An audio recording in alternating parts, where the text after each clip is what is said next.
eh, habla sobre este método.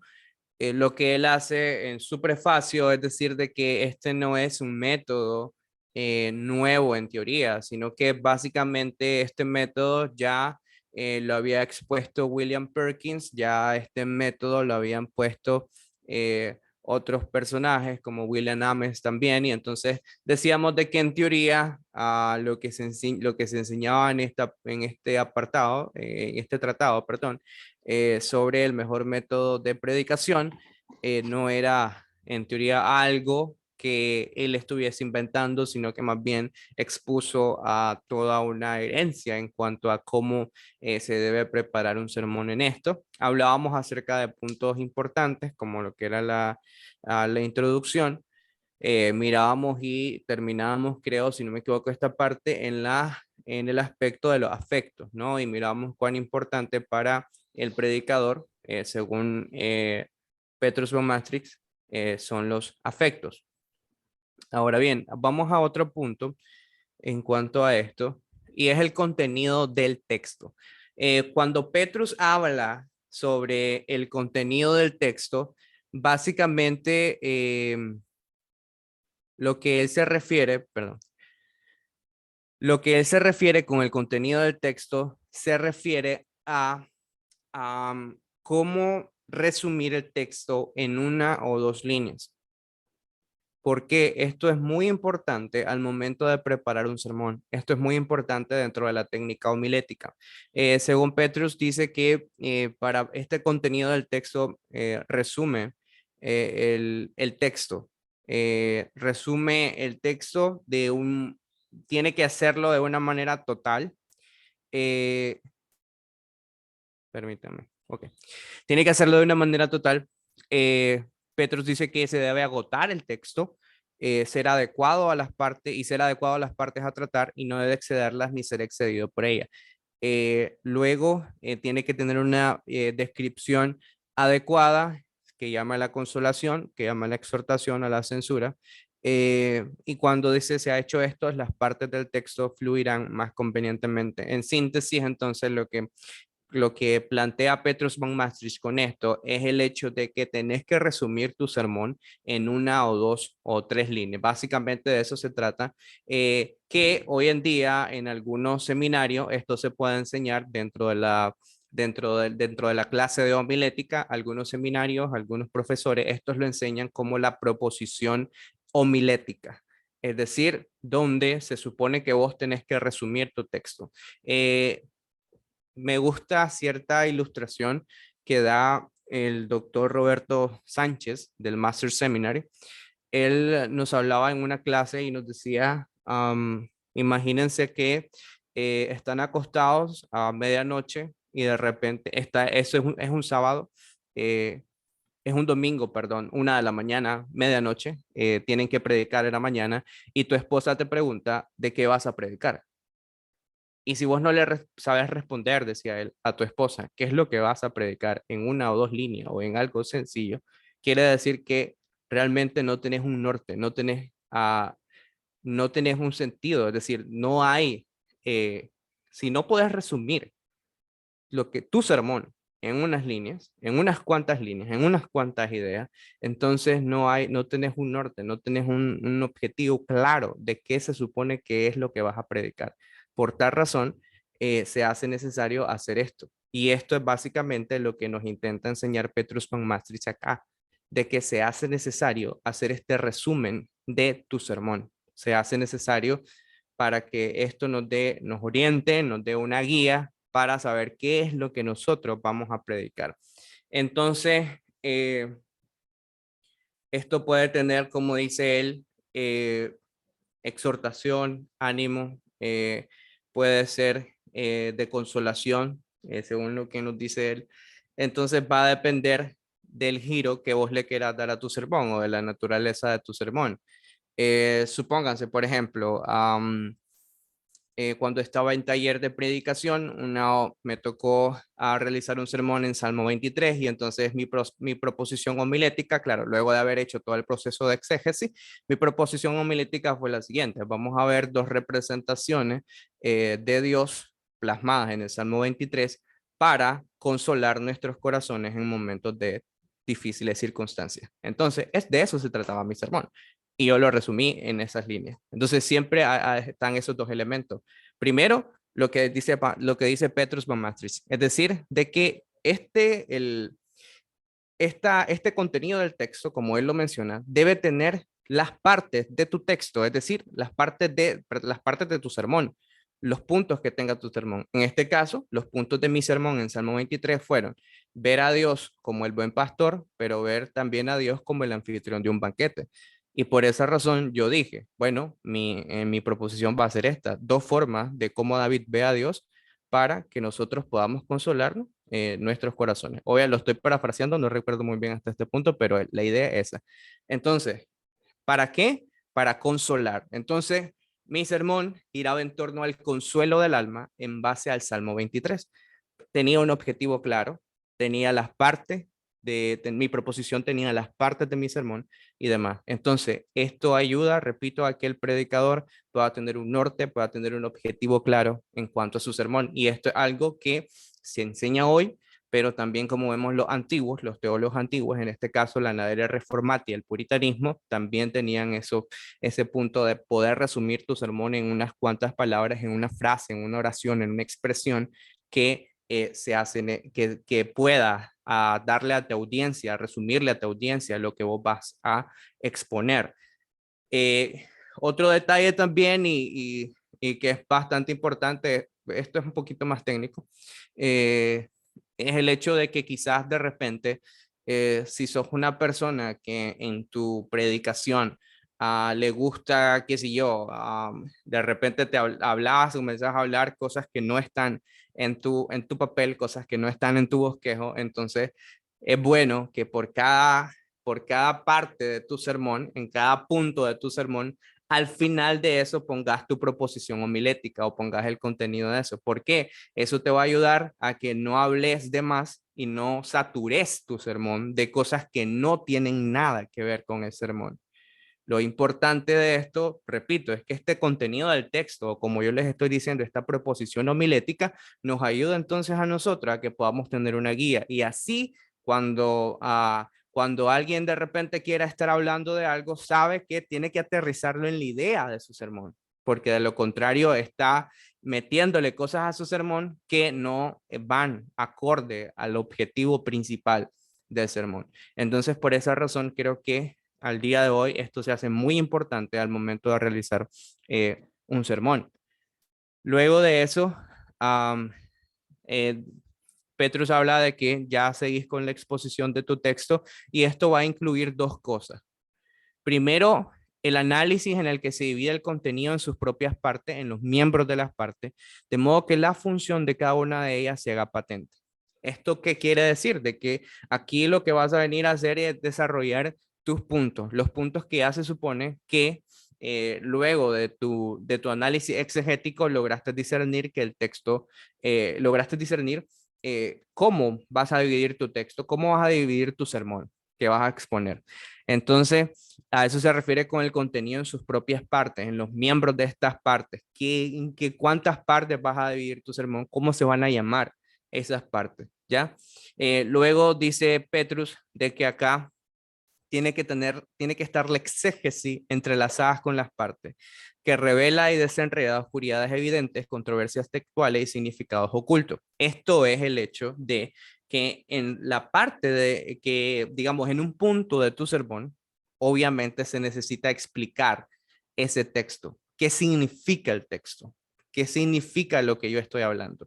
Si yo, por ejemplo, elegí Efesios 2:1, y él os dio vida cuando ustedes estaban muertos en vuestros delitos y pecados. Aquí, en este texto, nosotros nos encontramos con una controversia, porque algunos manuscritos no tienen esa parte que dice, y él os dio vida.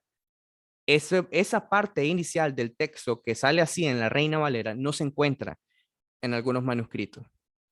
Y por tal razón, algunos teólogos prefieren omitirla. Y si ustedes ven, por ejemplo, comparan la Reina Valera 60 con la Nueva Traducción Viviente, van a ver que esa parte del texto no está, porque la Reina Valera ya sabemos que parte de un manuscrito diferente y la Nueva Traducción Viviente de otro manuscrito. Entonces, esa parte de Efesios 2:1 no se encuentra en algunos manuscritos. Entonces, todo eso se supone que yo tengo que explicarlo a mi audiencia. Yo tengo que explicar esa parte, es lo que dice Petrus. Esto, la exégesis, tenés que explicarlo, tiene que revelar, desenredar oscuridades evidentes, controversias textuales y significados ocultos. Para eso se supone que haces tu proceso de exégesis. Y claro, esto tenés que explicarlo de una manera que tus oyentes y los tipos de oyentes que vos tengas puedan digerir esto. Para alguien que está estudiando teología, para alguien que, para un estudiante de teología, para alguien que ha pasado por seminarios y demás, es muy fácil quizás para nosotros entender el hecho de que esta parte del texto no se encuentra en los manuscritos originales. Lo entendemos, pero ¿cómo le explicas eso a un laico que no tiene todas las presuposiciones teológicas y toda la bibliología que vos ya debiste haber visto? ¿Cómo le explicas eso a un laico? Entonces, todas esas cosas tienen que ir plasmadas en tu sermón. Y esto es precisamente el arte de saber predicar, de saber transmitir tus ideas de forma fácil, de forma que tus oyentes, que las ovejas del Señor puedan ser alimentadas. Porque una cosa es dar una clase de teología, pero otra cosa es predicar un sermón. Cuando estás predicando un sermón, tenés que ser lo más sencillo posible. Hay, como vimos anteriormente en los tipos de público que hablaba Perkins, hay personas que no son tan doctas, hay otros que sí lo son. Por tanto, tenés que saber acomodar tu exégesis a los tipos de oyentes que vos tenés. Si no, pues ninguno va a entender. Si no, solamente los doctos entenderían, pero aquellos que son menos doctos, en todo caso, aquí se caería no en el pecado de no poder o no saber alimentar la gracia del Señor, especialmente aquellos que no están tan preparados en esta área. Entonces, por esa razón, se hace necesario esto.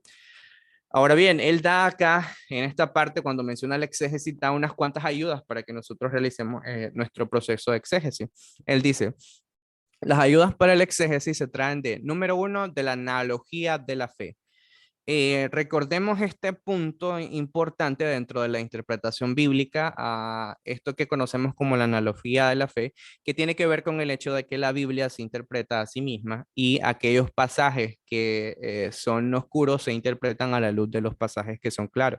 Entonces a esto se refiere con la parte de la analogía de la fe. También la analogía del contexto, las cosas extrínsecas al texto, ya sea desde aspectos filológicos, desde aspectos filosóficos y también históricos. Y, y también él, por supuesto, recomienda como cuarto punto excelentes comentaristas, perdón. No solo críticos y verbales, sino también analíticos, dice él, y sustanciales, como Calvino, Piscator, Matthew Paul, etcétera. Entonces él ahí recomienda algunos personajes, algunos comentaristas. Claro está que en este caso va a recomendar a Calvino. Calvino tiene comentarios de todos los libros de la Biblia, exceptuando a Apocalipsis. Entonces había muy buenos comentadores en esa época. Matthew Paul también. Y hoy en día, por supuesto, nosotros para realizar nuestro proceso de exégesis, antes de hacer el bosquejo de nuestro sermón, también estas herramientas nos sirven. Es necesario aplicar la analogía de la fe, ver tu contexto, ver aquellas cosas que son extrínsecas al texto, es decir, todo el contexto general de las cosas, cómo aporta a esta parte del texto, este versículo que yo elegí para predicar, cómo aporta a toda la revelación bíblica, qué relevancia tienen con su, si en este caso, supongamos, es un pasaje del Evangelio de Juan, a cómo se relaciona este pasaje con toda la teología juanina, con los demás, con el corpus juanino, es decir, con todos los libros de Juan que hay en la Biblia. Si es de Pedro, lo mismo, cómo se relaciona este pasaje de Pedro con todo el corpus de Pedro, con las cartas de Pedro, ¿no? Entonces, hay que entender estas partes del contexto, estas partes filológicas, es decir, las partes del estudio, ¿no? De los idiomas, de las palabras en este caso, las partes filosóficas, las partes históricas también de esto, ¿no? Cuál es su contexto histórico, prácticamente realizar todo este proceso que conocemos de teología bíblica y, por supuesto, eh, estudiar con los buenos comentaristas. En lo personal, yo prefiero dejar la parte de los comentaristas de último. Eh, Me gusta pensar en que no debo ser, digamos, no debo descansar en lo que los comentaristas me dicen, porque una cosa es bien sencilla, una cosa es que yo me digan, bueno, vas a predicar en tal texto, bueno, agarro todo mi aplicación, en este caso yo uso Logo, agarro Logo, le doy a estudiar el texto y me salen un sinnúmero de comentarios, leo los comentarios y hago mi bosquejo y ya está, sin necesidad de hacer proceso de exégesis ni nada. Pero eso demuestra que no hay pasión por el estudio de la escritura. Eso demuestra que no tengo interés por saber y por escudriñar en oración, por escudriñar bajo la iluminación del Espíritu Santo el texto que se me ha asignado. Entonces, por tal razón, en lo personal, prefiero consultar los comentarios luego de haber hecho ya mi proceso de exégesis, donde ya investigué las palabras, qué significa tal palabra, donde ya hice un análisis sintáctico del texto, donde ya hice un análisis morfológico del texto y demás.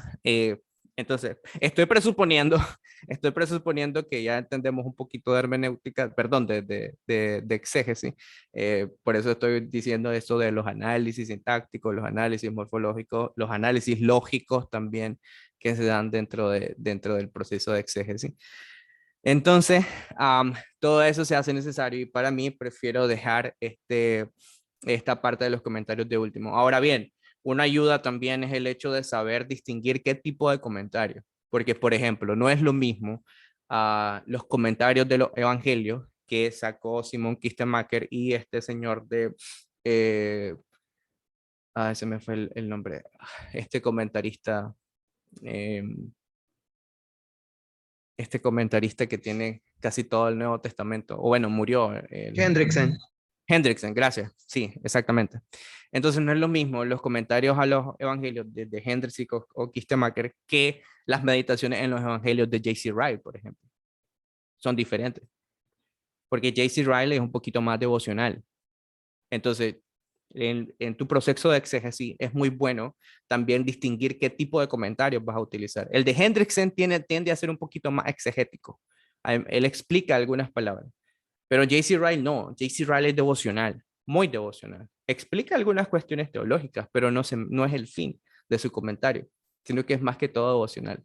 Entonces, nuestro arte al momento de preparar un sermón y estudiar este sermón, estudiar el texto del sermón, es saber también discernir qué tipo de comentarios voy a usar. Quizás el comentario de lo devocional me sirve para mi parte aplicativa del texto, quizás la parte, este comentario más exegético me servirá para la parte exegética de mi texto al momento que le explico el texto a las personas y así sucesivamente. Entonces, aún hay que saber discernir la naturaleza de nuestros comentarios. Por eso, en este caso, en la época de Von Maastricht, él distinguía, ¿no?, entre comentaristas que son críticos y verbales y aquellos que son analíticos y sustanciales. Entonces, ahí hay una división. Entonces, vemos de que siempre se ha tenido en cuenta el saber distinguir qué tipo de comentarios son los que yo voy a usar para esto. Aún hay comentarios que también se centran más que todo en aspectos más teológicos, quizás comentarios eh, ya, ya procedentes eh, quizás de repente te toca predicar algo del Padre Nuestro y bueno, tenemos todo un libro de un comentario del Padre Nuestro de Santo Tomás de Aquino, que no es tan exegético, que digamos, es muy, muy teológico. Entonces, quizás te pueda ayudar en ciertos aspectos teológicos del texto, ver a Santo Tomás. Y ya tenés acá otro tipo de comentario, ¿no? Y así sucesivamente. Puedes ver un comentario más exegético, un comentario más devocional, un comentario más teológico. Hay distintos tipos de comentarios. Entonces, el arte está en saber qué tipo de comentario voy a usar, cómo los clasifico y en qué me va a ayudar o en qué me va a aportar a mi sermón y al exégesis que yo ya se supone que ya hice. ¿Ya? Entonces, en lo personal, como les digo, por esas razones prefiero dejar la parte de los comentarios de último. Luego, también está este parte del argumento doctrinal, que es muy característico de las predicaciones puritanas y también de las predicaciones de la Nadera Reformatia. Eh, Dice acá, se prueba, su prueba hecha en pasajes paralelos o equivalentes, por la razón de que oyente puede estar tanto más persuadido de que este es el pensamiento constante y perpetuo de Dios, También se da confirmación a través de razones por las que lo probado obtiene la evidencia que, unida a los testimonios, convence completamente y su reivindicación si alguna vez nuestra observación es susceptible de escrúpulos y objeciones. Esto quiere decir que esta parte del argumento doctrinal, que es bastante característico, si ustedes escuchan sermones de los puritanos, sermones de esta gente, se van a dar cuenta de que siempre hay una parte doctrinal acá, que se menciona doctrina y tal, y tal, y tal, y tal, se dan. Entonces lo que se trata de probar aquí es a través de pasajes paralelos, el argumento que vos estás desarrollando en tu sermón. Se confirma a través de la razón también, se dan pruebas lógicas y también se da una reivindicación.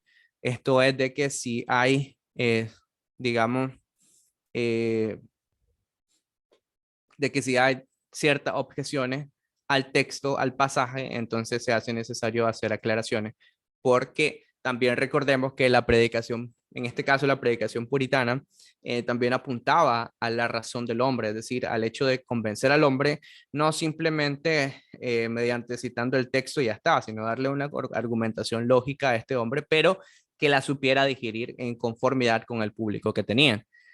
Dice acá, puesto que el objetivo de toda la doctrina no es más, dice, que la convicción de la mente y el conocimiento de la verdad que es conforme a la piedad, no se pueden suscitar aquí otros afectos. Esta es la parte de los afectos, excepto los que derivan de aquí, es decir, el amor a la verdad y el desprecio a la falsedad, pues lo demás se revela en la aplicación. Y esto es bastante importante. Para ellos en este argumento doctrinal, el afecto predominante en esto tenía que ser el punto de tu celo por la verdad. Aquí juega un papel importante el celo con la verdad al momento de preparar este punto doctrinal del sermón. Eh, y claro, recuerden de que lo hemos venido hablando desde antes y decíamos de que los afectos son importantes en la predicación. No se dejaba atrás la parte afectiva del predicador en medio en medio de su sermón. Los afectos son importantes, son necesarios y hablábamos de cómo Petrus los concebía siempre y cuando estos afectos fueran bíblicos y por supuesto no se trata de exagerar, de estar eh, como quizás los malos ejemplos neopentecostales o pentecostales de exageraciones dentro de los sermones, no, sino son afectos que provienen realmente de un corazón humillado por la gloria de Dios y un corazón que se humilla al momento de exponer sobre la gloria de Dios. ¿Ya? Entonces, por esa razón, en esta parte doctrinal, sí el afecto que predomina debe ser el celo por la verdad. Ahora, es interesante, esto no lo puse acá en las diapositivas, pero él también cuando habla de esta parte doctrinal, eh, él da algunas recomendaciones sobre cómo nosotros deberíamos abordar las controversias doctrinales. Y lo primero que él dice, que no trate de buscar siempre entrar en la controversia doctrinal, sino de que si el texto lo requiere, si tu audiencia lo requiere, entonces profundiza y argumenta a favor de la ortodoxia. Pero si no, si tu audiencia es bien sabida de las dificultades, entre comillas, que pueda plantear el texto para X o Y doctrina, puedes mencionarlo rápidamente sin necesidad de profundizar. Pero en el caso de que sí hayan personas dentro de la congregación que presenten dificultades doctrinales para poder entender algo, a un texto del cual hay una doctrina controversial, qué sé yo, por ejemplo, um, quizás hablar de Mateo, el texto de Mateo 18 sobre las llaves y sobre yo te digo que tú eres Pedro y sobre esta piedra edificaré mi iglesia. Entonces, si hay personas que vienen de la iglesia católica, si tu congregación hay un montón de gente que viene de la iglesia católica, es probable que asuma este texto y en sus mentes el Papa y pues les venga la idea del Papa y cuestiones así. Y para en amor poder reforzar la verdad y decir, no, no existe un papa y la expresión de Cristo acá significa tal y tal cosa, entonces es necesario hacer una aclaración doctrinal y aquí sí se hace necesario, digamos, rozar esta parte de la controversia. Pero de lo contrario, si tu audiencia, vos como pastor, como predicador, conoces tu audiencia, es bien sabida de estas cosas, entonces no se hace necesario, simplemente lo puedes mencionar y quizás decir algo. Bueno, acá los papistas mencionan de que Pedro es el Papa, pero a lo largo de de los estudios que hemos tenido aquí en la iglesia, ya hemos visto de que este texto apunta a otra cosa que no tiene que ver con la herejía que propone la iglesia romana, ¿no? Entonces simplemente sí, lo pasa y ya está. Ya, pero el punto se trata de saber entrar en controversia cuando debemos saber entrar en controversia. No sé si me voy a entender, pero ese es el detalle, ¿no? De que eh, debemos de también tener ese celo por la verdad, pero no se trata de estar constantemente argumentando a favor de la ortodoxia y entrar en estas controversias, ¿no? Quizás textos como por ejemplo aquellos que suelen aludir a que la salvación se pierde y demás cosas, por el alma, por el bien del alma del creyente, se hace necesaria una explicación para decirle, no, no se pierde. Pero los arminianos y otros grupos mencionan que sí, por estas y estas razones, pero nosotros creemos esto por tales y tales y tales razones, muy bien fundamentado, muy bíblico y demás.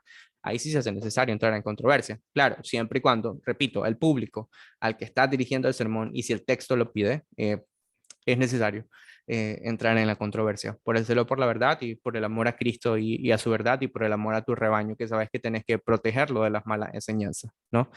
Entonces, punto importante de los sermones. Ahora, en cuanto a las aplicaciones, y perdónenme de verdad si voy rápido, pero tengo que desarrollar también la última sesión, entonces yo sé que voy un poco rápido, eh, pero lamentablemente tuvimos esta circunstancia al inicio, entonces eso me exigirá un poco rápido. Bien, en cuanto a la aplicación, él da distintos tipos de aplicación. Uno que menciona primero sería la parte del consuelo, sería el consolador, la práctica de la consolación o la aplicación que da consuelo. Y entonces, en este uso aplicativo para el consuelo, hay 3 puntos, hay 3 cosas que él señala. Primero, a saber que una enumeración de los males que nuestro argumento dogmático podría curar, pueden ser males espirituales, pueden ser males corporales. Entonces, lo segundo, que argumentos de consuelo que podrían aplicar nuestro argumento a cada uno de estos males que ya se señalaron. Luego, una anticipación y remoción de las objeciones con las que una mente ansiosa suele esforzarse por embotar y debilitar esos argumentos consoladores. En síntesis, a partir de todo lo que dijiste del sermón, a partir de tu teología, de la doctrina, del exégesis que hiciste, eh, es bueno siempre enumerar distintos males que eh, pueden pasar. Que, como dice Petrus acá, pueden ser males espirituales, pueden ser males corporales. Luego de mencionarlo estos, entonces se da argumentos de consuelo para tratar de evitar esto. ¿Qué sé yo? Supongamos que de repente estoy allá en Primera Tesalonicenses 4:15, ¿no? Que no todos van a dormir y quizás acá puedes mencionar y decir, bueno, sabemos de que algunos ya han perdido familiares en Cristo, cómo afrontar el dolor en cuanto a la muerte, que muchas veces se puede llevar a una depresión increíble. ¿Cómo enfrentar eso? El texto acá nos dice tal y tal cosa para poder enfrentar este tipo de cosas. Este texto trae consuelo a nuestras almas porque nos dice que tal y tal y tal cosa. Ya, entonces se habla de ese punto de cómo enfrentar el dolor en situaciones de muerte de alguien, ¿no? Esto podría ser un uso consolador en cuanto a estas cosas que Petrus Van Maastricht nos dijo, ¿no? Luego de eso está el otro aspecto que sería la reprensión, que es otra aplicación, otro punto de aplicación, que es la reprensión. Dice, según Petrus, habla de que a veces se nombra de diferente manera, como amonestación, como discusión, disuasión, acusación, y sus ingredientes son, dice él, los males que hay que reprender, ya sean hábitos que se llaman vicios u operaciones que se designan como obras malas que deben contarse por orden. Eh, la represión, dice, denotada con otros nombres, bueno, hay otros más. Los males que hay que reprender, remedios o causas de los males que deben ser eliminados mediante la corrección. Y él menciona una serie de males acá, Puede ser la ignorancia, la ceguera de la mente, la inclinación y disposición perversa de la voluntad, las costumbres depravadas, los ejemplos de otros. Entonces, en esta parte de la reprensión, tenés que saber cuáles son los males que están afectando a tu congregación y cómo tu texto, cómo tu sermón puede dar una solución a esos males, ¿no? Quizás, no lo sé, de repente estás... um, puede ser de que en cuanto estés predicando Mateo 6, supongamos, ¿no? Y sabes de que hay malas costumbres de las personas que juegan a la lotería, supongamos, juegan lotería en exceso, una mala costumbre. Y en este Mateo 6, y nos dice pues el Señor, de que no nos preocupemos de que nos vayamos a vestir o que vamos a comer. Dios sabe todas estas cosas. Y quizás la motivación por la que tu congregación o quizás algunas personas de tu congregación están jugando la lotería es porque no tienen trabajo y porque ven esto como una manera fácil de generar dinero. Y están cayendo en ese pecado de depender de la lotería, de estos juegos del azar, en vez de descansar en Cristo y orar para que el Señor provea un trabajo formal. Entonces, aquí puedes atacar ese mal en base a este texto y decir, y atacar y ser directo y reprender eh, estos malos hábitos o estas costumbres pecaminosas o estas inclinaciones hacia algo que sabemos que está mal, ¿no? Entonces, eh, como predicador y por supuesto creo que como pastor, debemos de saber qué tipo de males están afectando en esta congregación y por esa razón se hace necesario un buen trabajo pastoral en estas cosas eh, para poder conocer a tu grey, conocer qué es lo que está pasando con él, ¿no? Entonces, señalas los males, señalas los vicios en tu aplicación, pero también señalas cuáles son los remedios en base a lo que ya hablaste anteriormente. Eh, y no solamente puede ser esto de la lotería, ¿no? Hay un número de textos que se pueden aplicar a distintas costumbres, a distintos pecados que quizás tu congregación, con la cual tu congregación pueda estar afectada, ¿ya? Entonces, se pueden enumerar distintos males, en este caso, como menciona Petrus. Luego, eh, está un uso exploratorio, que este honestamente me llama muchísimo la atención. Eh, ¿En qué sentido? De que creo que esto es bastante sabio de hacerlo. Y él dice que este uso exploratorio, esta aplicación exploratoria, es por la cual dice, por el cual investigamos la virtud o el vicio, una obra buena o mala, o el estado de gracia o de pecado, de modo que una conciencia establecida, dice, en la virtud, en la buena obra y en el estado de gracia pueda tranquilizarse, regocijarse, gloriarse y confirmarse. Y por el contrario, que una conciencia establecida en el vicio, en el pecado y en el estado de pecado pueda ser tocada por una percepción, un temor y una preocupación salvadores y atraída y arrastrada del estado de pecado al estado de gracia. ¿Qué quiere decir toda esta cuestión?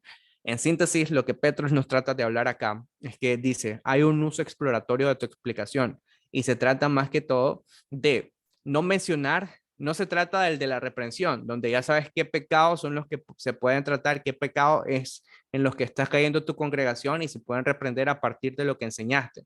No se trata del consuelo, sino que se trata de esta aplicación exploratoria en la cual decís, hermanos, tengamos cuidado. Este texto nos enseña que debemos de tener cuidado de tal y tal cosa. Quizás alguno de repente pueda decir, wow, no lo había pensado de esa manera.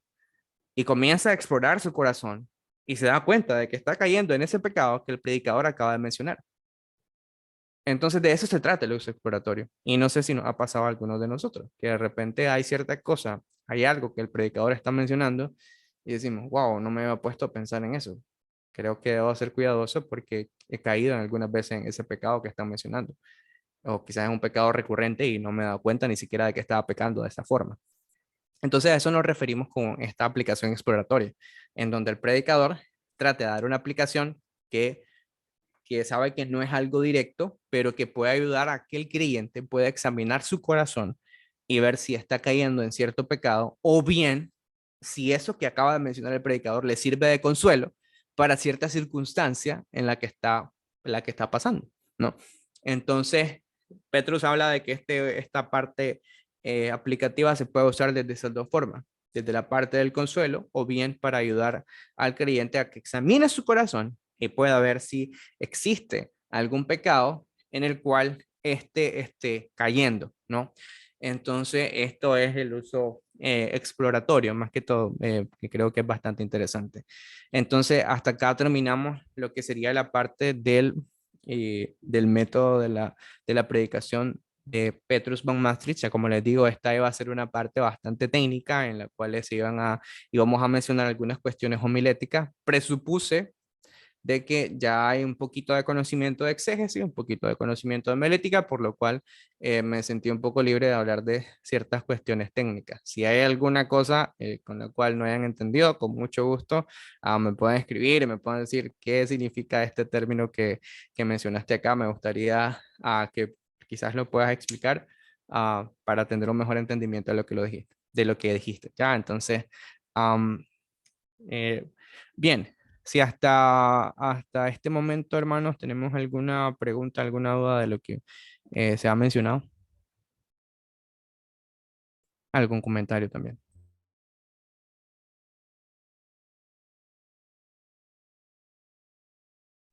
No, gracias. Bastante claro. Ok, gracias, hermano. Qué bueno, gracias a Dios por eso.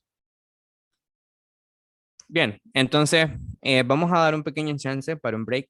Tengo las 5:01. Vamos a las 5:06. Tengo las 5:06 acá hora de Centroamérica. Entonces vamos a tener 5 minutitos de break para luego entrar a la última parte, que ya es la última sesión que tienen que ver algo más aplicativa, la predicación de hoy en día en contraposición con lo que hemos aprendido de la predicación reformado experimental. Entonces nos vemos en unos minutitos. Entonces, tenemos ya esta sesión que básicamente quizás analizar o tratar de hacer un contraste entre lo que sería la predicación de nuestros días y todos aquellos elementos que acabamos de ver en cuanto a la predicación reformada experimental. Me gustaría hacerles una pregunta en las cuales quiero que puedan participar algunos. Eh, ¿Qué piensan ustedes de la predicación del día de hoy? Me gustaría escuchar a alguno. ¿Qué piensan de la predicación?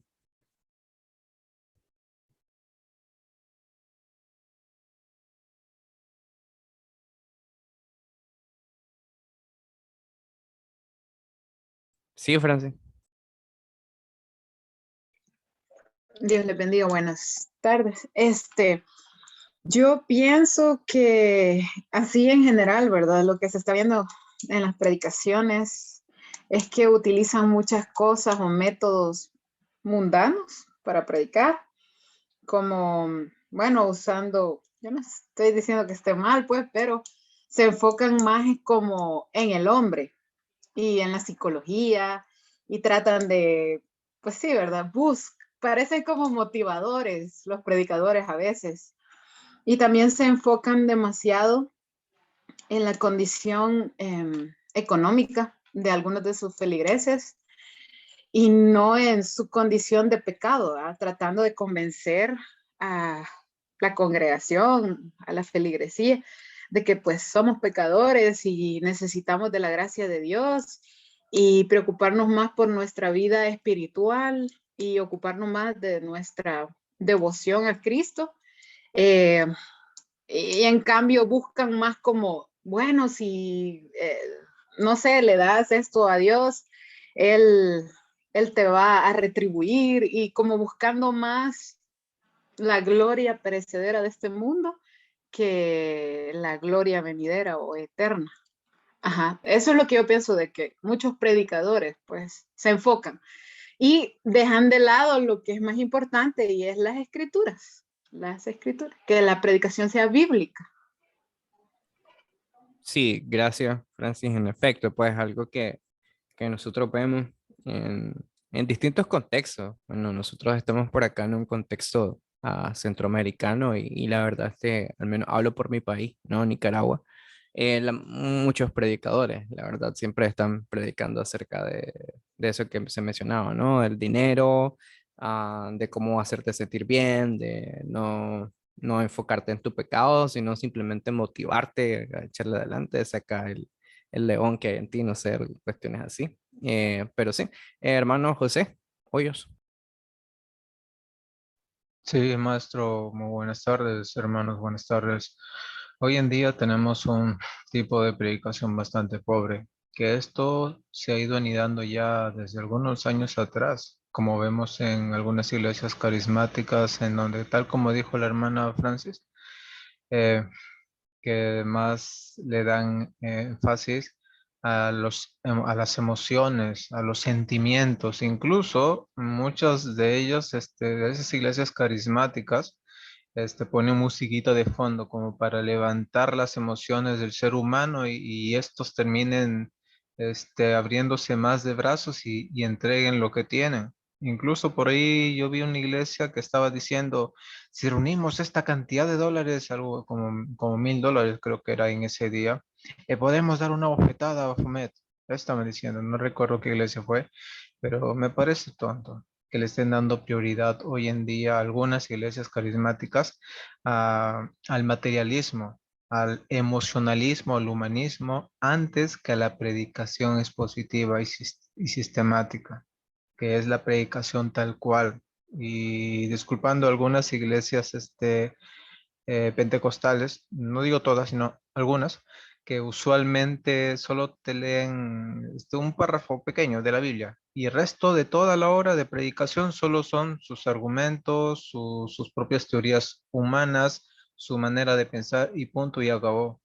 Mientras que realmente la predicación de la palabra de Dios en el púlpito debería ser 100% Cristo, 100% palabra de Dios, no solamente un párrafo. Y eso es lo que puedo ver de día de hoy, maestro. Yo, Muchas gracias. gracias, hermano José, por tu aporte. En efecto, creo que es algo en lo que todos estamos de acuerdo en eso. Bien, creo que tengo por acá a mi hermano Gerson. Saludos, que Dios les bendiga. Bueno, yo lo que puedo contemplar a la luz de lo que hemos podido ver en las clases, eh, podría definir como la predicación que se ve en estos días como, o sea, lejos de ser una, una experiencia en donde el predicador a través de la exposición fiel de la escritura lleva al pueblo de Dios a experimentar a su Dios, a contemplar a Dios y por ello conocer sus pecados, sus falencias, quizás eh, traer consuelo a ciertas cosas que están viviendo. Es más bien una experiencia de el hombre con el hombre, en donde a Dios lo mencionamos solamente, no como para apoyar las ideas y los pensamientos del mismo predicador. Pero no hay una experiencia ahí de Dios, es solamente un asunto superficial. Y yo creo también que suele ocurrir que cuando hay iglesias en donde hay personas que comienzan ya, por ejemplo, a estudiar, pero no contemplan este asunto, ¿no? De la predicación como una experiencia, en donde todo es un asunto meramente intelectual, y entonces es vacío y no baja al corazón. Y ese también es un error, como el error tal vez del que hemos hablado en estos comentarios ahora, pero es un error aún más latente, porque es usar la escritura, pero no para llevar hacia Dios, sino solamente para comprender quizás ciertas cosas. Eso es como lo que puedo observar.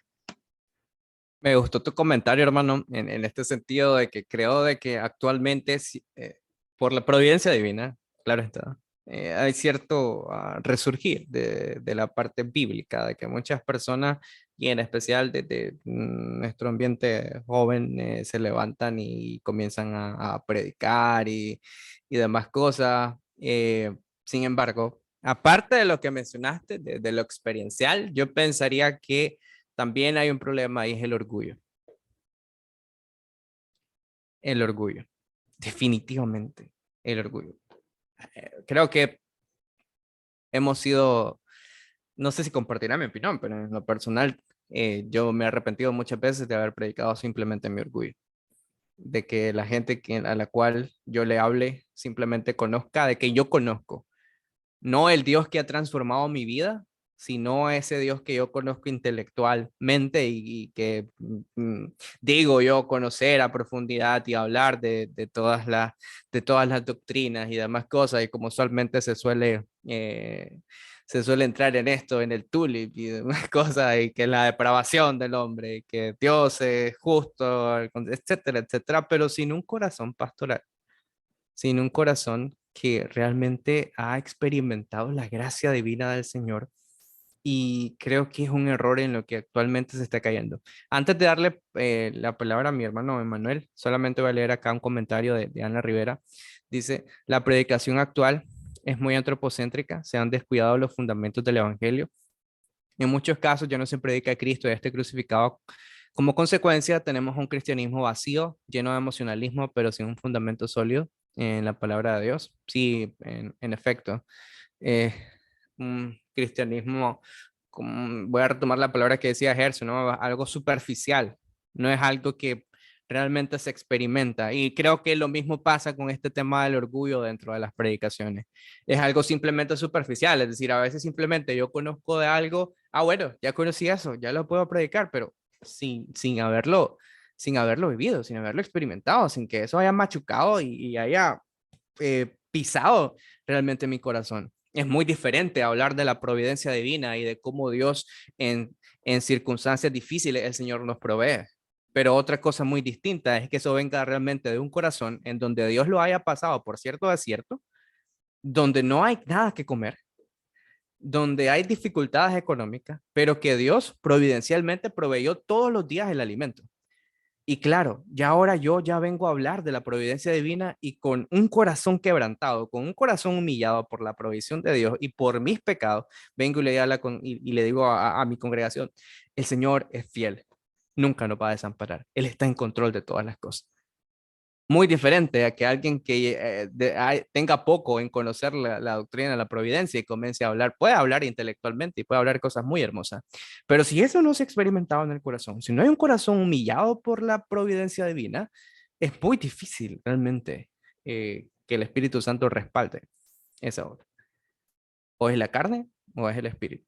Entonces, muy acertados, ¿no? Sus comentarios, hermano Emanuel, quizás Gerson, después de Emanuel podemos dar tu comentario, pero no sé si Manuel ibas a decir algo. Sí, sí. Quería escuchar su opinión o la de los demás también.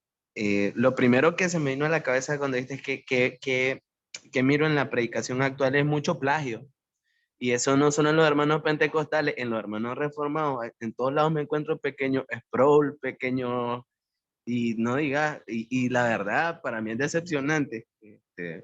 Ir a escuchar algo que ya escuché y escucharlo con los mismos gestos y las mismas cuestiones. Entonces estoy escuchando a Pepe Mendoza en todos lados. Entonces, eso yo digo, qué pecado. Yo no sé qué piensas vos, pero bueno, esa es mi opinión. No, estoy de acuerdo.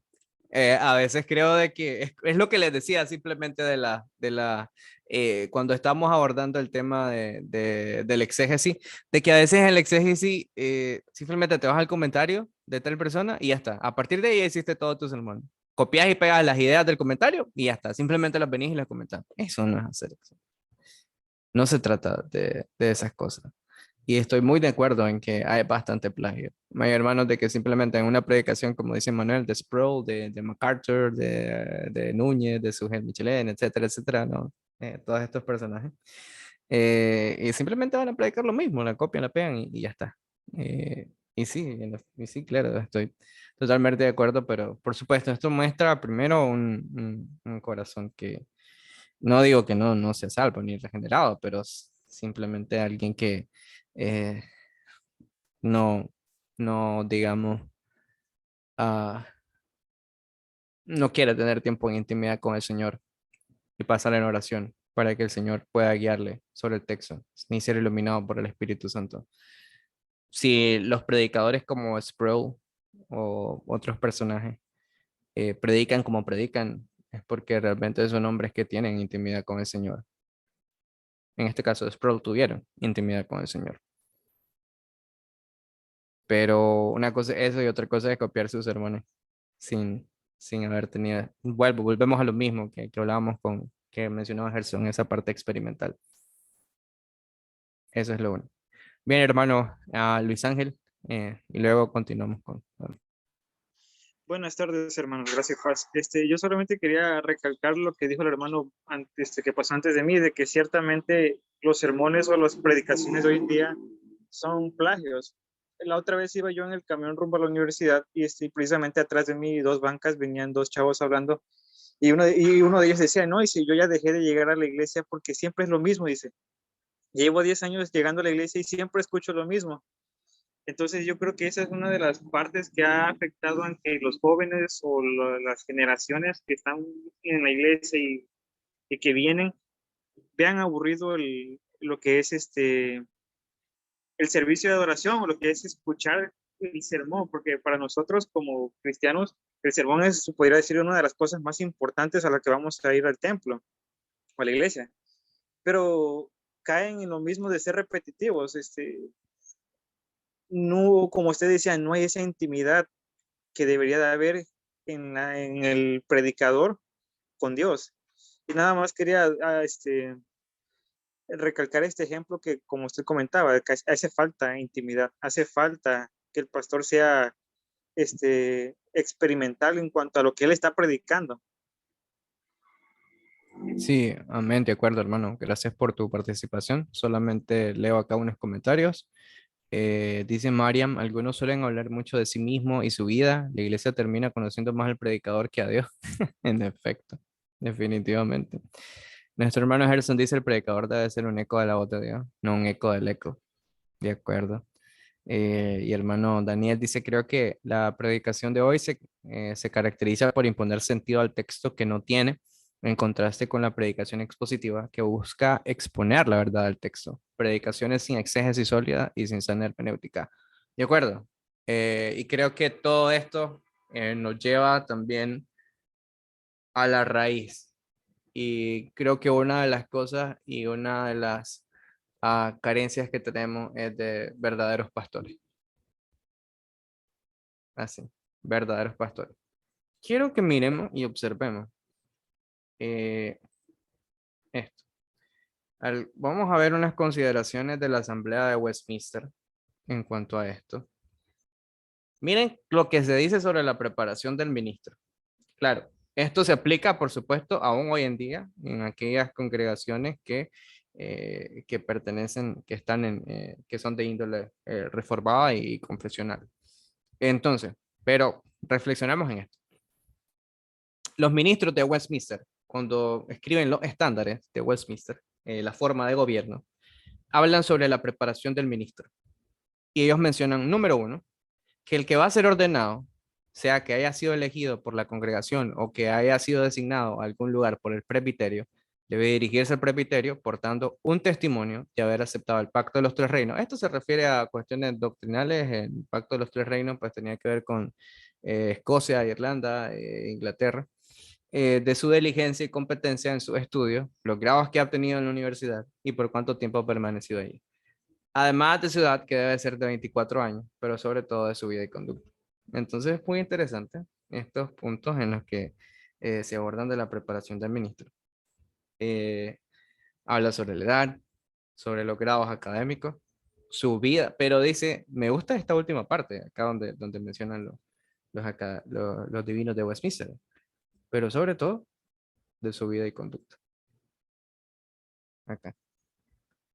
Y lamentablemente hoy ciertamente pueden haber hombres preparados, pero con una vida y una conducta que dejan mucho que decir.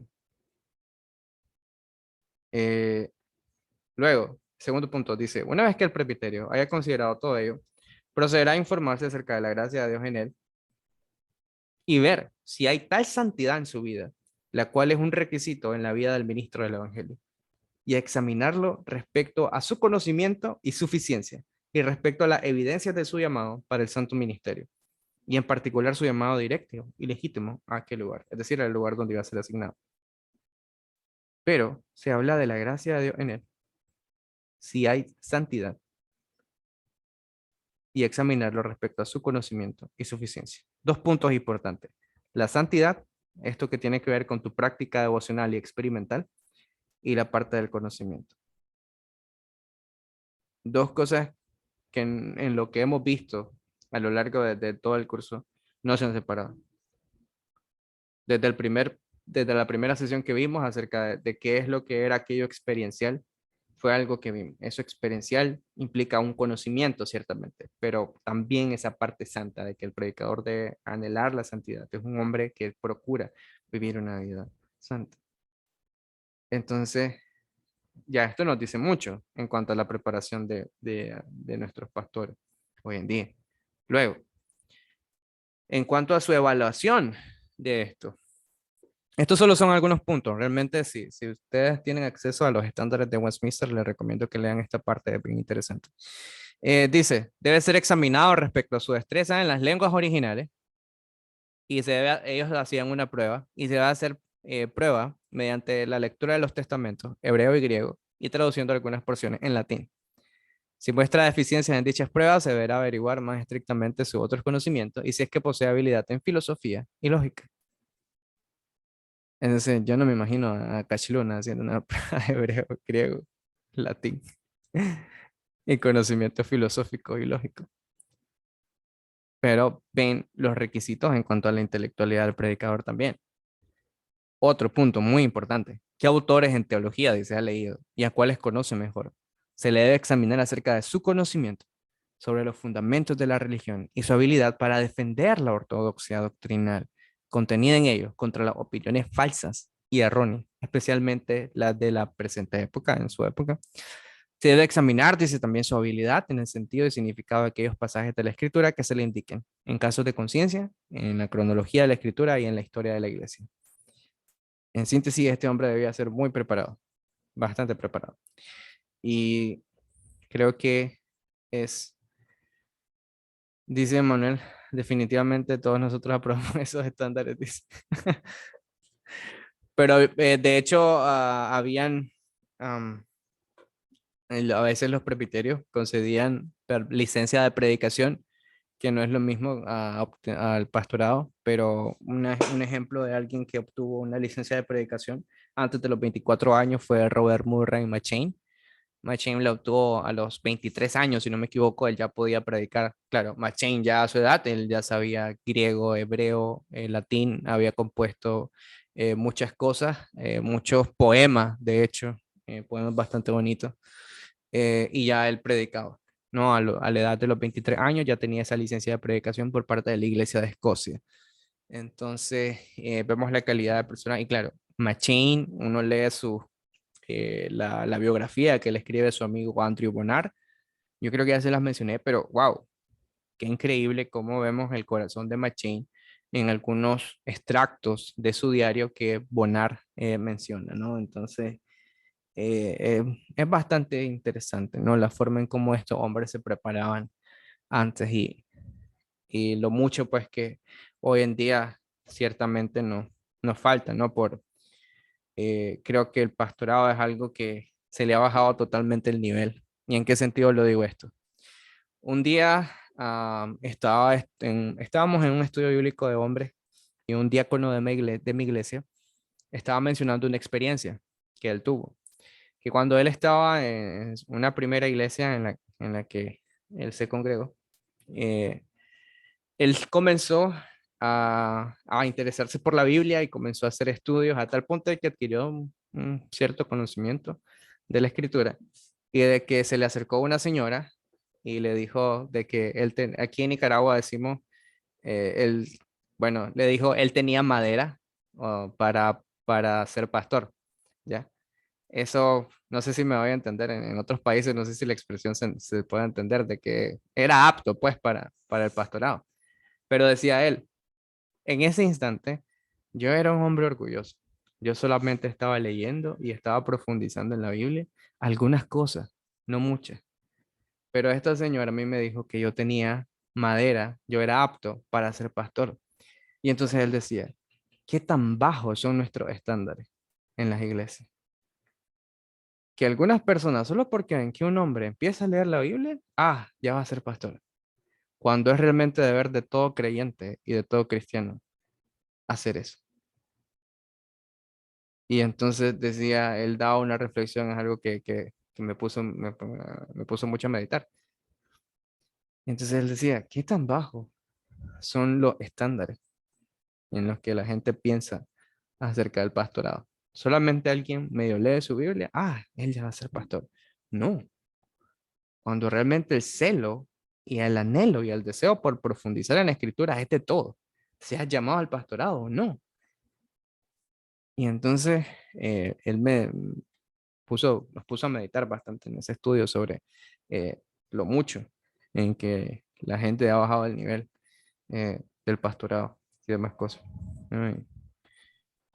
Dice Gerson Body Baunchan, habla sobre esto, sobre el desprecio por el estudio de las escrituras demostrado porque cualquiera que tenga este anhelo es considerado exactamente como alguien dice, y es considerado alguien candidato al ministerio. En efecto, o sea, es cuando realmente todo cristiano, todo creyente debería tener ese celo y ese anhelo por estudiar la Biblia. Pero miren eh, qué escaso es en este caso que un hombre se preocupe por la escritura o se preocupe por estudiar la Biblia, ¿no? Entonces, el Señor nos ayuda, ¿no? A nosotros como hombres que podamos realmente profundizar en la escritura. Y si el Señor nos llama a servirle en algún cargo público, pues gloria a Dios. Pero que el Señor primero prepare nuestros corazones, nos quebrante y nos humille realmente para tener corazones fieles hacia Él, ¿no? Otra cosa que mencionan los teólogos de Westminster, dice, si antes no ha predicado en público con la aprobación de aquellos capaces para examinar, deberá exponer delante del presbiterio un pasaje de la escritura que le sea asignado en el tiempo que se le asigne. Deberá escribir un ensayo en latín, dice, acerca de un pasaje conocido o en controversia teológica, según le sea asignado, y exhibir, dice, delante del presbiterio su tesis tal que exprese la esencia de su ensayo y sostener un debate acerca de esta. Entonces, wow, qué increíble la preparación que tenían estos tipos y la forma en cómo debían ser examinados. Y es un ejemplo que nosotros debemos aprender. Si alguien acá anhela el pastorado, anhela buena cosa, dice Pablo, ¿no? Pero tiene que estudiar mucho. No es un cargo que se da así por así. Y sabe que el hombre, pues, que anhela servir al Señor, va a sufrir también mucho, definitivamente. Me gusta pensar en lo que decía Martin Lloyd Jones acá. Martin Lloyd Jones, mientras hablaba con este señor Ian Murray, le daba un consejo. Y Lloyd Jones le decía, en este tiempo, en la época de él, se hablaba de un énfasis excesivo en la justificación, como cierta problemática o algo así. Entonces él dice, la superficialidad del evangelismo moderno no es el resultado de un énfasis excesivo en la justificación, sino que se debe a que ya no se predica acerca de la ley, la profundidad del pecado y la santidad de Dios. El evangelio, dice, se ha estado predicando como si se estuviera ofreciendo a un amigo o a un ayudante. Pero la característica del evangelismo calvinista es que la majestad y la gloria de Dios son puestas en primer lugar, en vez de que se presenten como una especie de beneficio provechoso para el hombre. Son palabras del siglo pasado, pero wow, que aplican enormemente para hoy. Y me gusta esa parte cuando Lloyd Jones menciona la característica del evangelio calvinista es que la majestad y la gloria de Dios son puestas en primer lugar. La majestad y la gloria de Dios es lo que está en el primer lugar. Y claro, esto es para predicadores, pero también en nuestros evangelismos que nosotros hacemos. Debemos de tener siempre en cuenta que la majestad y la gloria de Dios deben estar presentes en todo compartimiento de la palabra, ¿no? Y dice Lloyd Jones, qué lamentable es que se presente el evangelio como si se ofrezca a un amigo o a un ayudante. No, se ofrece a un pecador que necesita ser salvado y su pecado necesita ser expuesto, pero necesita ser expuesto a la luz de la gloria y de la majestad de Dios.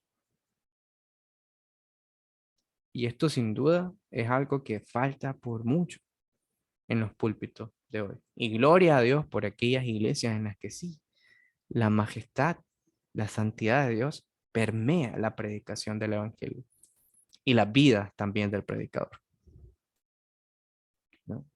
otra cosa. Miren lo que dice Lloyd Jones de nuevo. Puedo perdonar, dice, a un hombre por un sermón malo. Y le puedo perdonar a un predicador casi cualquier cosa si es que me da un sentido de Dios, si me da algo para mi alma y me hace ver que, aunque él en sí mismo es deficiente, es decir, el predicador es deficiente, está sosteniendo algo que es mucho más grande y glorioso. Y si me da un vistazo de la majestad y de la gloria de Dios, del amor a Cristo mi Salvador y de la magnificencia del Evangelio. Qué increíble lo que dice Lloyd Jones, ¿no?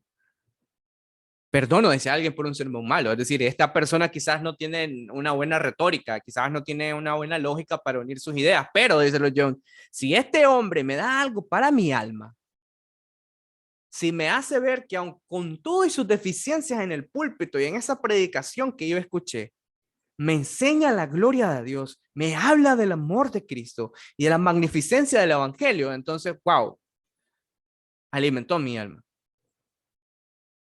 Por más que este hombre no tenga la retórica, la lógica, la oratoria para saber exponer las cosas, pero habla de algo más grande que él, que es la gloria de Dios. Y si ustedes se fijan, Lloyd Jones siempre está hablando de la gloria de Dios, porque algo que permea realmente la predicación del evangelio cristiano, la gloria de Dios, la gloria de Dios, la gloria de Dios, la gloria de Dios, la gloria de Dios, sol y deo gloria. ¿Por qué se necesita hablar de la gloria de Dios? Porque ese es el fin para el cual nosotros fuimos creados, para su gloria, para la alabanza de la gloria de su gracia y para deleitarnos en su gloria. Entonces el hombre necesita escuchar de la gloria de Dios porque para la gloria de Dios fue creado. Y no hay otra cosa más que pueda llenar su alma que la gloria de Dios.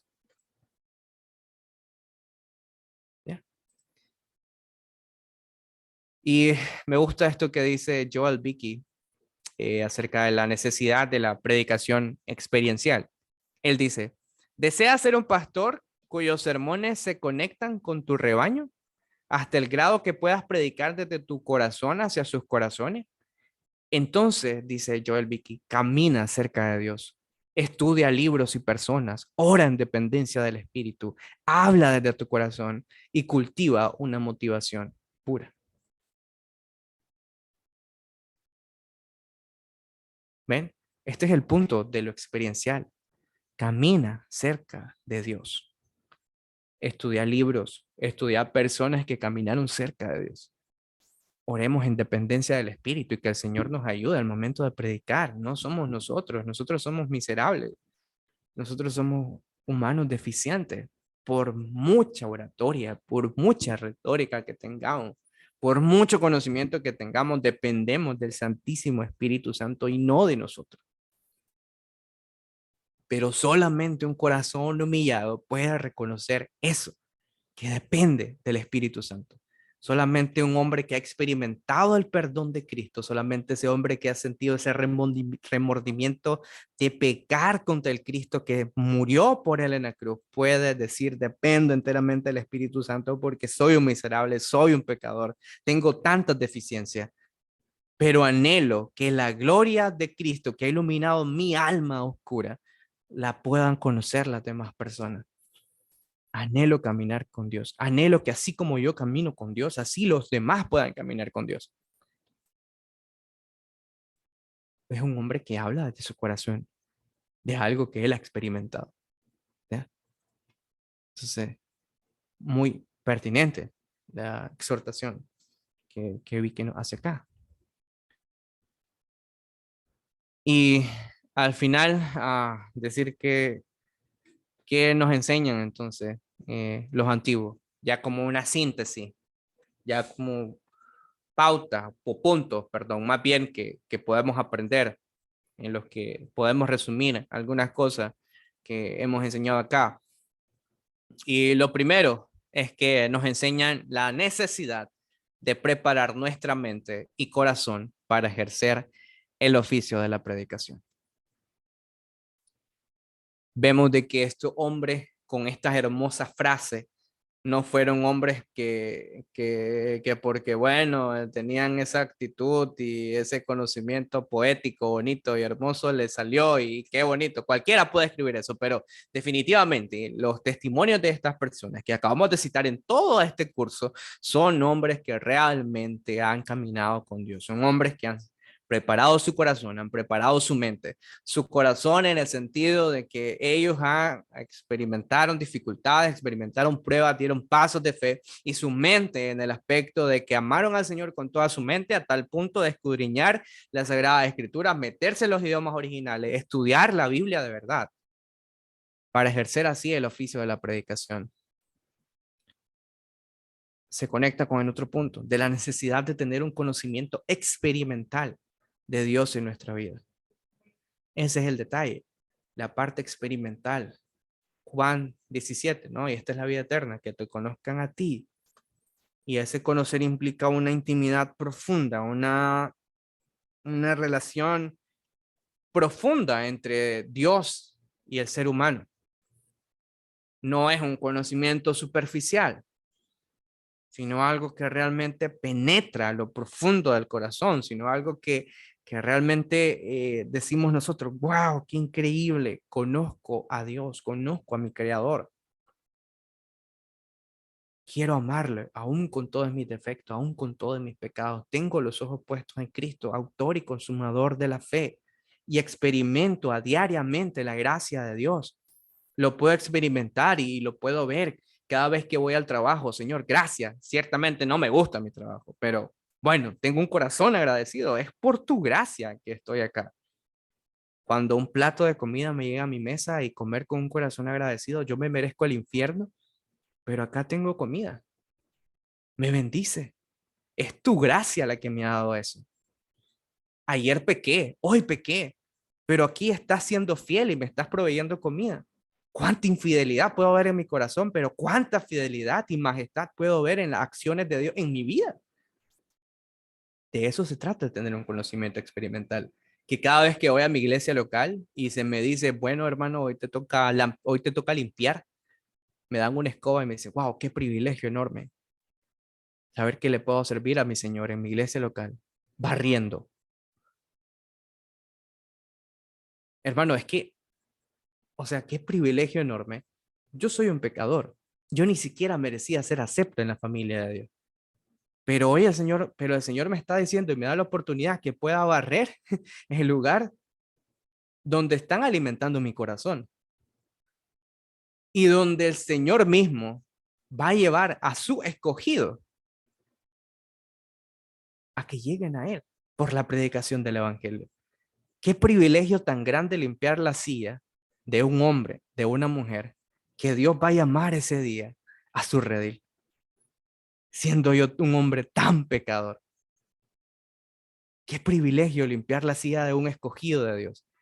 Qué privilegio aún saber que desde la eternidad el Señor determinó, decretó ese día en que yo voy a limpiar la silla de aquel que iba a llamar, que lo eligió según su voluntad desde la eternidad en Cristo.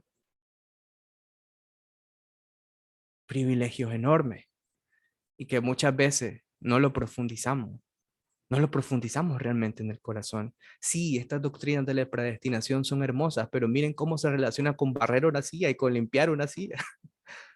Eso es lo experimental. Eso es tan hermoso. Otra cosa que se nos enseña acá es también el deber de estudiar arduamente la Escritura para servir mejor al Señor. Sí, debemos estudiar la Escritura, debemos amar profundamente a Dios mediante el estudio sagrado de la Escritura, de esas Escrituras que convierten el alma, alimentan el alma. Y ayer escuchaba una homilía de San Juan Crisóstomo sobre eso, y Crisóstomo decía que es bueno leer las Escrituras porque nos hacen pensar más en las cosas celestiales que en las cosas terrenas de acá. Entonces, si deseamos tener una mente que esté puesta en lo celestial, alimentemos nuestra mente de la palabra de Dios, alimentemos nuestra mente de la Escritura.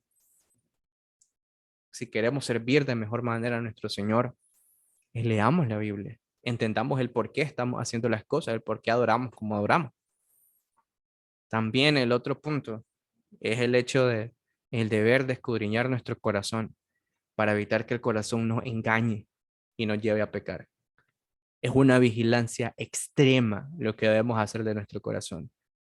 En un abrir y cerrar de ojos, nuestro corazón se desvía y ya estamos pecando. Por esa razón se hace necesario escudriñar profundamente nuestro corazón. ¿Cuánto tiempo te estás tomando, hermano, para escudriñar tu corazón a la luz del Evangelio? Las prédicas que escuchas los domingos, ¿cómo las estás aplicando a tu vida? ¿Qué te enseña ese sermón sobre tu corazón? ¿Te enseña que tu corazón está ansioso? ¿Te enseña que tu corazón necesita más de Cristo? ¿Necesita más dependencia de Cristo? ¿Te enseña que tu corazón te está engañando porque quizás estás poniendo más tus ojos en tu trabajo que en Cristo que te va a proveer?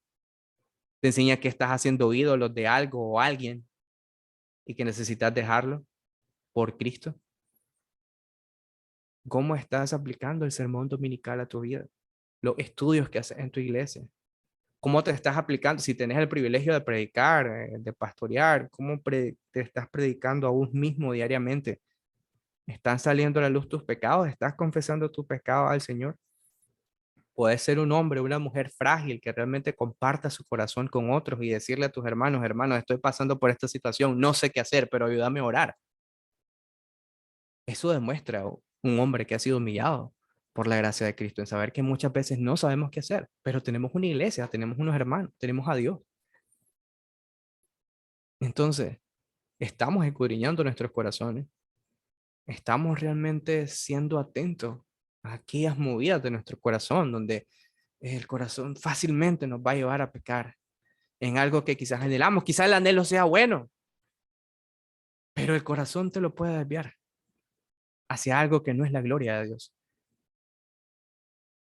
Debemos de tener mucho cuidado con escudriñar nuestros corazones, algo que un deber que hacían estos hombres, los puritanos, wow, de manera increíble. De ejemplo de ello, y si algo les puede ayudar mucho para esto, es el Guardando el Corazón, de un clásico, ¿no? De John Flavel, hermoso libro, para poder meditar en eso, ¿no? Pero John Flavel escribió eso porque era un hombre que guardaba realmente su corazón.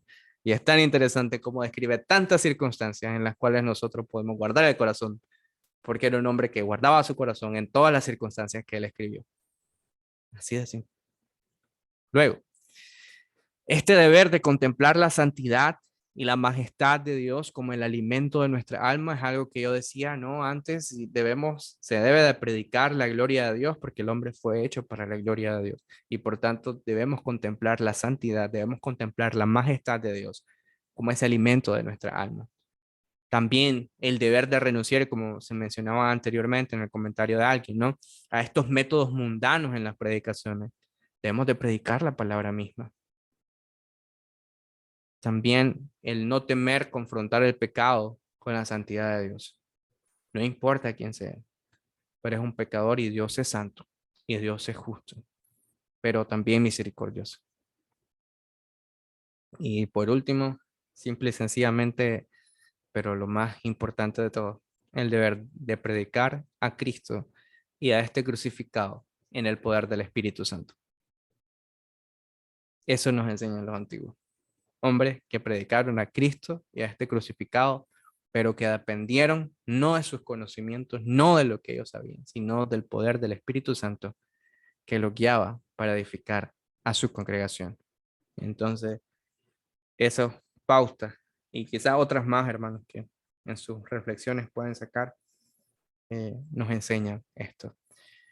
Y entonces, mis hermanos, hasta acá hemos llegado por este curso de historia de la predicación reformada. De verdad, espero que le haya sido de bendición muchas cosas de las que hemos visto. Solamente permítanme orar para dar gracias al Señor por este tiempo y por todos los que nos permitió aprender de este curso y orar para que realmente nuestros corazones ardan de pasión por Cristo.